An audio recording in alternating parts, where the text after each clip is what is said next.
So this is my big wildscape, and I'm still working on it. I have named it A Place to Dream because it seems like with the different hills, which you can't see a lot of at this angle, there are lots of little hidey holes that you could go dream. And I'm at the finishing point. I've got to add a little bit of stitch here, and then it's going to be time to add the little fuzzy bits and more grasses and things. And I'm debating if I want to add more rocks. It sort of seems like I might need more rocks. So I'll be thinking about that while I'm stitching today.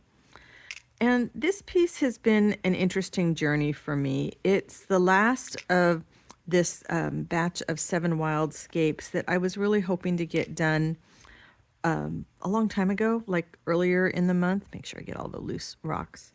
And I didn't make it. And I wanted to get them done earlier in the month so I could take them down to be photographed because I wanted to enter some calls for art. And that's part of my goal for this year, which is to get more exposure for my art. And I confess, it was disappointing to realize there's no way these aren't going to be finished and framed and photographed in time for me to hit a February 29th deadline. And that's okay. It did help me get a little bit closer to the finish line. And that's the important thing, right? Is that each thing that you do takes you a little bit closer to the finish line.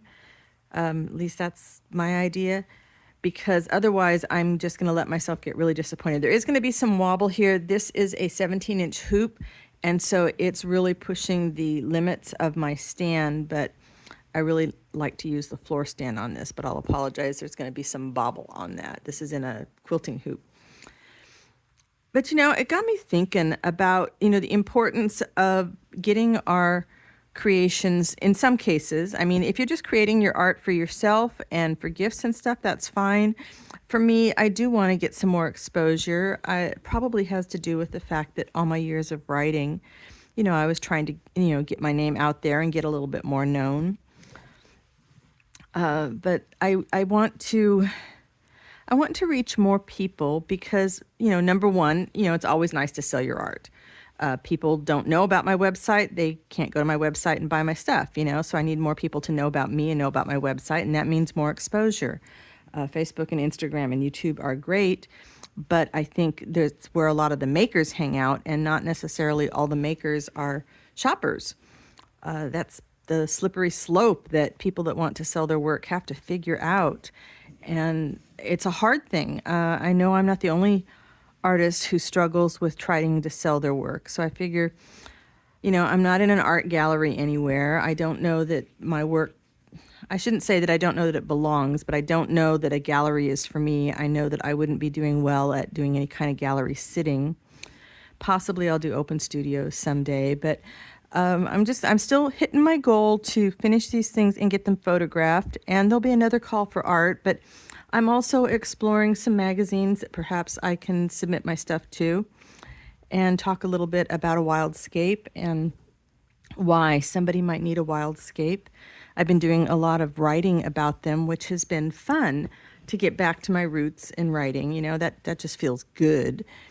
And thinking about what this little bit of nature, having a piece like this in your home could mean, and why you might need a wildscape.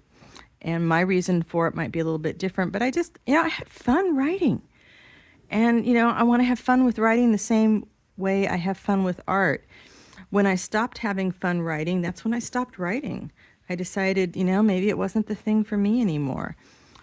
And that's just sort of what life is, right? Is leaning into the next big thing that gets you excited, if you're lucky. Now I realize, there are a lot of other, things that go into it. We need to make a living. We need to pay our bills. And, I'm retired from my regular, pay the bills kind of job. So I'm at that point in my life where I can do that. I can lean into the things that make me happy. But, there's the balance. For me, at least, there's that self-worth balance. Am I doing the things that make me happy for the right reasons? And do I feel like I'm worthy of spending the time and the money? I mean, the thread I have discovered, no surprise to my husband or to me, that I'm mostly a fan of the expensive threads. I like, if I can find a green that is a combination of merino wool and yak, I absolutely love it, but it runs like 30 to 35 bucks a skein. So I do buy it, but, when I'm thinking about doing like a large project, it's going to be, many skeins, and that's kind of scary to think, am I worth spending that money? I'm stitching right now with the last of, this is all I have left of this beautiful color, and this is a painter's thread, and this is a size 3, and so you get like 10 yards for, I think it runs usually about $9 a spool, but I absolutely love it. And I've decided, okay, I'm going to pick like my 3 favorite colors of it, and that's what I'm going to save towards. Is I want to have fewer color choices but more quantities so that I can expand into some larger pieces. Trying to figure out how, and for somebody that doesn't sketch, this is hard, how I can plan out a really large piece. I have to do it kind of in some kind of a grid thing. And I'm looking, I don't normally use reference pictures, but I'm looking at a whole bunch of reference pictures and kind of cutting things out of them and, doing this weird Frankenstein kind of collage to kind of get a feeling for what I might do where. And it's exciting. And then I'm thinking about, what else I can add to pieces, so I've got my drizzle stitches, I've got my bullions, I've got my French knots, I've got my grasses that pop up. But I'm thinking, okay, so what else? Oh, and I've got the little, I don't know if you can see them here, but I've got little puff balls. But I'm starting to think about needle felting. And, if I add more things made out of fabric or made out of things that aren't stitch, am I going to lose the essence of a wildscape? And of course, that's one of those things I won't know until I try. I'm just going to have to give it a shot and see if I like it. But those are kind of the things I want to play with. I know I can't use a commercial something. Like I tried some acrylic butterflies, and I just didn't like them. It was man-made versus handmade, I guess. The verdict's kind of out on whether to use pine cones. I've got some like those little miniature cones. They look kind of nice, but I'm not quite sure texture-wise if they go, which is odd since my sticks go. But again, this is one of those things you just kind of have to lay them all out and experiment and see, how do you feel? I mean, I go by gut on all of this stuff. I go by gut. Am I having a good time looking at it? And does it, get me all excited? And does it make me think about the world outside my door? And if it doesn't, then I have to keep dinking with it. I cut off a bunch of stuff. You can't quite see it in here, but there were some other grasses that I had made with some rat tail cord, and I have used them on other pieces. But the more I stitched on this piece, and I looked at that rat tail cord, it didn't go on this piece. So I carefully cut them all off. Luckily, they were, grass-like, so it was mostly easy enough to do. And now I'm going to have to figure out something else to fill the place that, they left behind.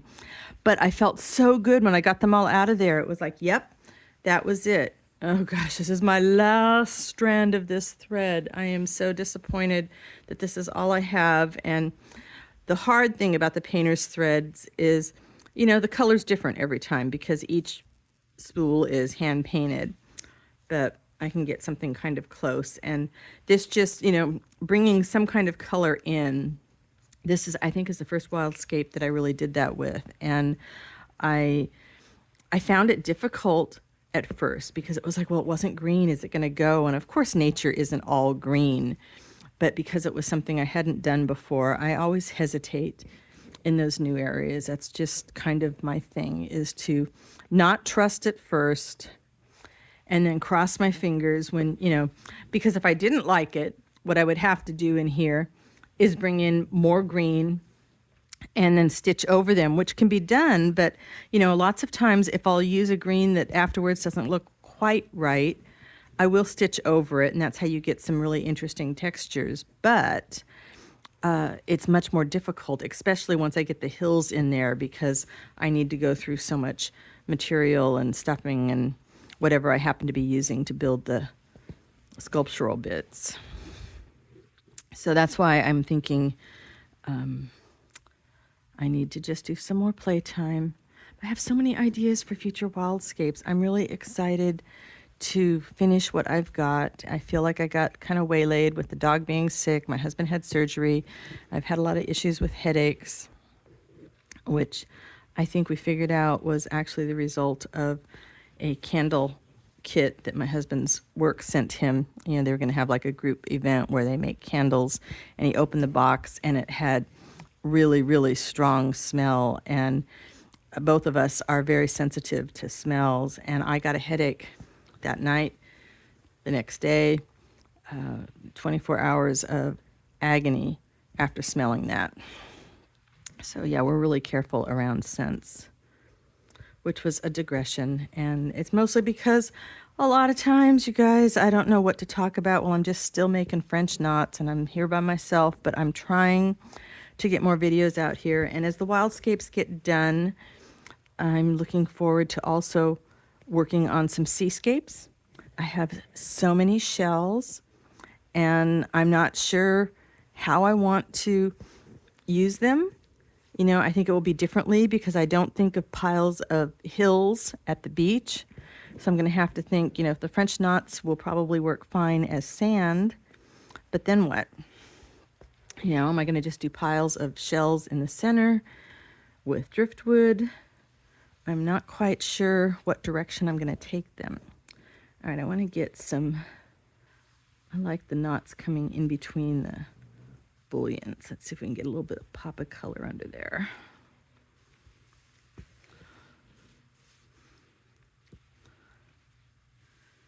Yeah, it's funny is I realized when I first started building my stash of fibers, I was getting a lot of embroidery floss and pearl cotton in a size 8 because I thought I was going to be doing all this flat embroidery. And then I discovered that what I really liked was the size 5 and 3. 3 is my absolute favorite.